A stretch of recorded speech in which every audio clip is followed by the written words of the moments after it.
G'day, I'm Steve.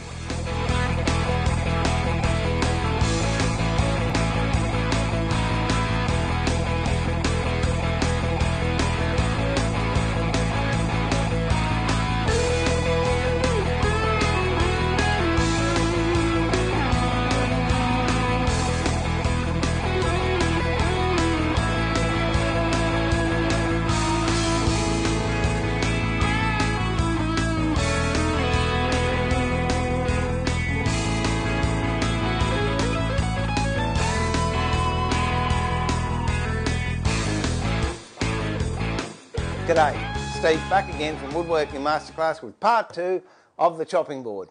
For those of you that have seen part 1, we variegated this board, we've glued it together, and I left it for a couple of days to dry.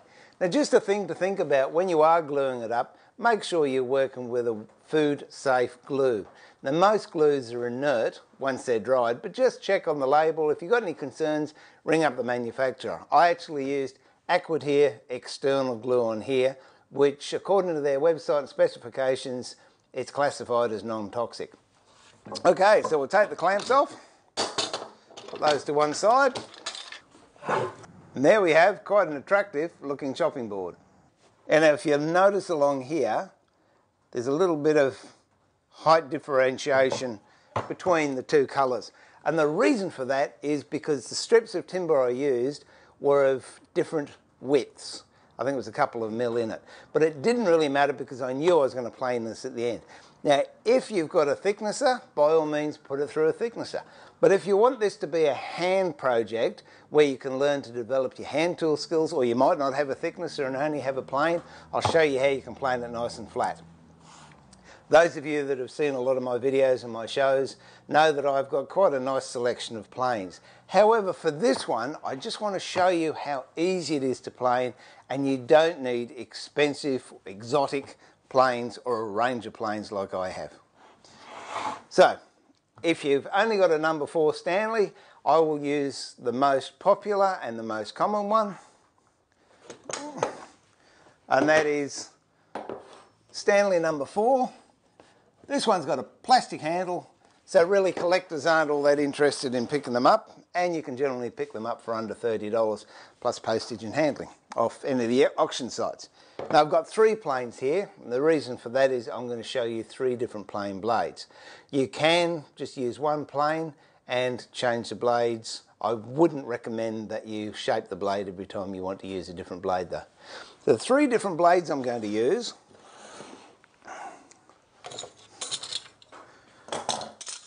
one for actually flattening the board and getting these undulations out, and then one for smoothing it nice and flat, and the other one I'll just show you as a normal planing blade. Now to flatten this, what I would normally use would be, if I was going to do it by hand and there's a lot of difference in height of the timber, I'd actually use a scrub plane. Now this is a scrub plane. I believe the Stanley model is a 40, and I think you can get a 40.5. This one's actually a Veritas. But if you look at that blade, you can see that, let's get something straight. You can see that it's got a fair curve in it. And when that cuts, that really removes a lot of material. But because I said I was going to show you an easier way, you can just have a look, so I can get that without the light. Have a look at how aggressive that blade can be, as opposed to a straight one.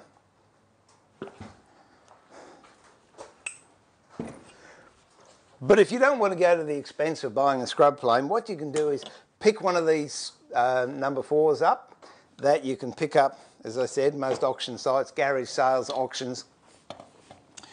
And when you get the blade would be flat, like that. Put this down here.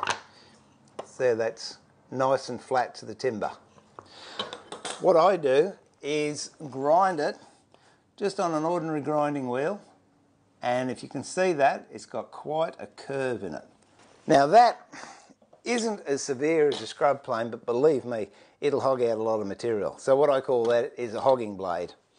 Then the other blade that I use for smoothing, right on the very corners of the blade, I've rounded it off. To really exaggerate it, it's actually rounded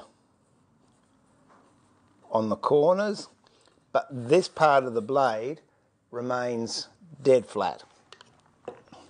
And what I'll do is I'll show you the difference when we actually start smoothing this plane. A lot of people ask me how I sharpen blades. Well, look, there's as many ways to sharpen as there are blades, I'm sure. My particular preference is I use an oil stone. I do have the machines that do hollow grinds and flat grinds, and there are a lot of those on the market. But generally when I'm working, just to brighten my tool up or to give it a secondary bevel, I use an oil stone. And I'll show you how I use mine. Okay, this is just a little box I made up ages ago. It's got a Norton stone. I don't really know what the grit is. I think they termed it as fine, and it works absolutely wonderfully. You can get coarse ones, but the one I bought was fine. Another little trick, if you're going to use a wooden stand like this, what you can do is get some small brads or little nails, and you just nail them into the edge on the underside of your box, and then when you put it on your bench, you push down, and that will then stay there, and I push that, it won't move.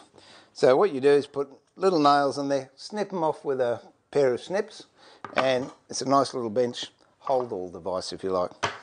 Generally, when I do my first secondary bevel, which is at 30 degrees, I use one of these honing guides.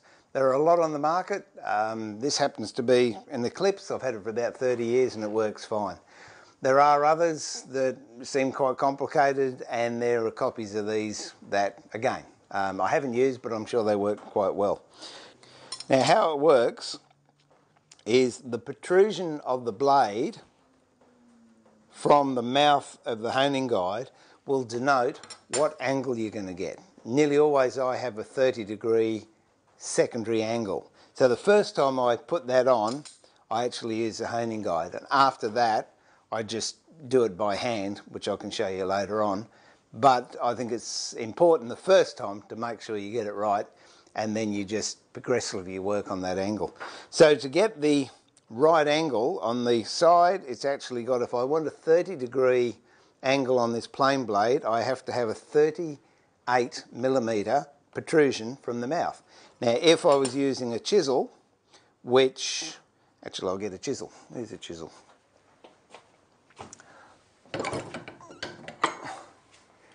Which you actually use the bottom mouth for, to get a 30-degree, put it in the right way, that'll help, to get a 30-degree secondary bevel, the protrusion is only 30mm. So remember to read what the sizes are, whether you're using the top gate or the bottom gate. In this case, it's a plain blade, so I want 38mm. Now, instead of measuring all the time, as I used to, after a while I got sick of that, so I made this little jig up. Very, very basic. All it is a piece of timber that's 38mm wide with a stop on it.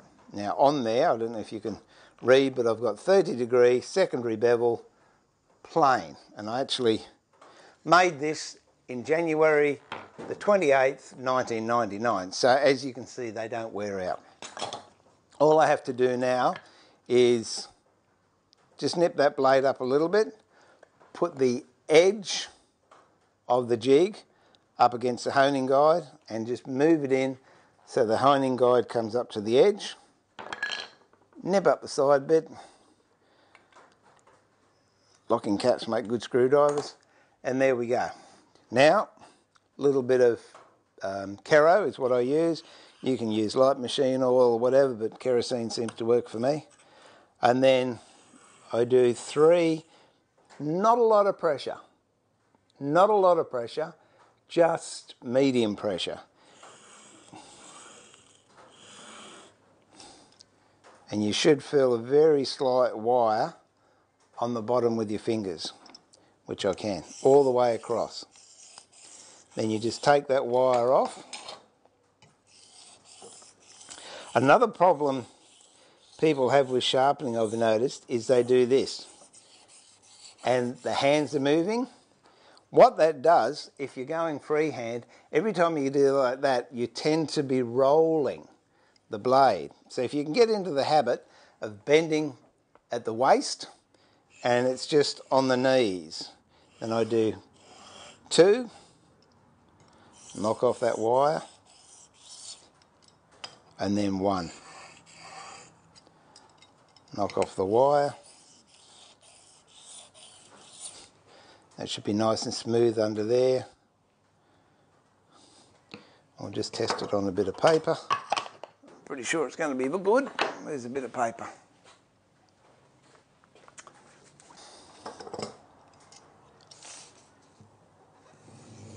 It's pretty sharp. And that's how your tools should be. They're sharp, so they just cut like that. Alright, now we'll just fit that in the blade, or fit the blade into the plane. And again, with the cap iron, which is this little curly bit, let's make sure that it's, that one's not, that it's nice and flat, and there's no rust or anything else on there. A little bit of rust on there actually, I'll just knock that off.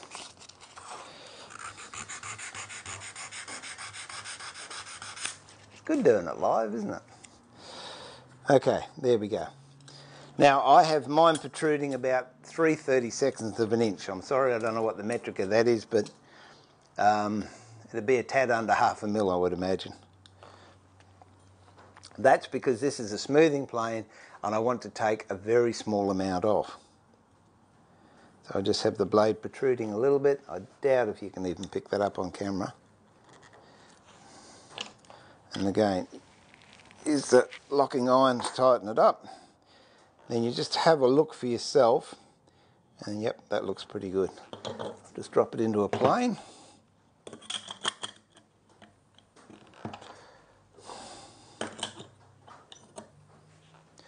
Get a bit of timber and we'll try it out. Once the blade's been fitted, then you've just got to line up the blade to make sure that it's parallel to the mouth. And that's what you use this lever here for. It's called a lateral lever. If I move it this way, what that actually will do then will expose this corner of the blade. If I move it the other way, this corner will be exposed. So what we want to do, we're aiming for, is to get a nice even amount of blade coming out at the mouth. If you sight down there into some light, or the sunlight, just so there's the same amount coming up on both sides as it appears to be. A little bit of scrap timber here. We'll just see how we go.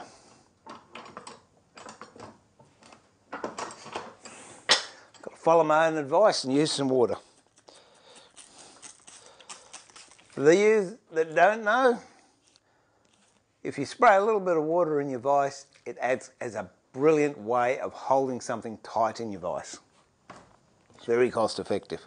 Now we've got to read the grain. In this case it's going from this side up there. So I'll put that in the vise and I will plane that way. So I'm actually planing uphill. Grab hold of the plane. Now I hold the plane by the handle and I have my index finger pointing in the way I want to plane.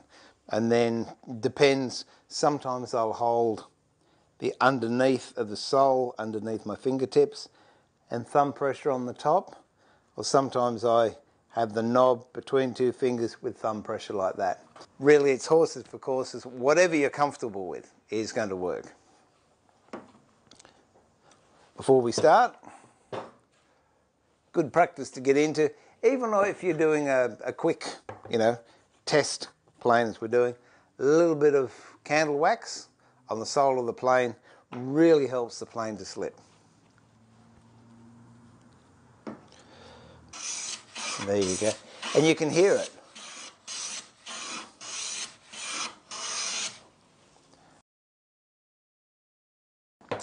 All right. Well, what I'll do is set these other planes up, put them in their planes, and then we'll start doing a little hogging out on the chopping board, and then we'll start to smooth it.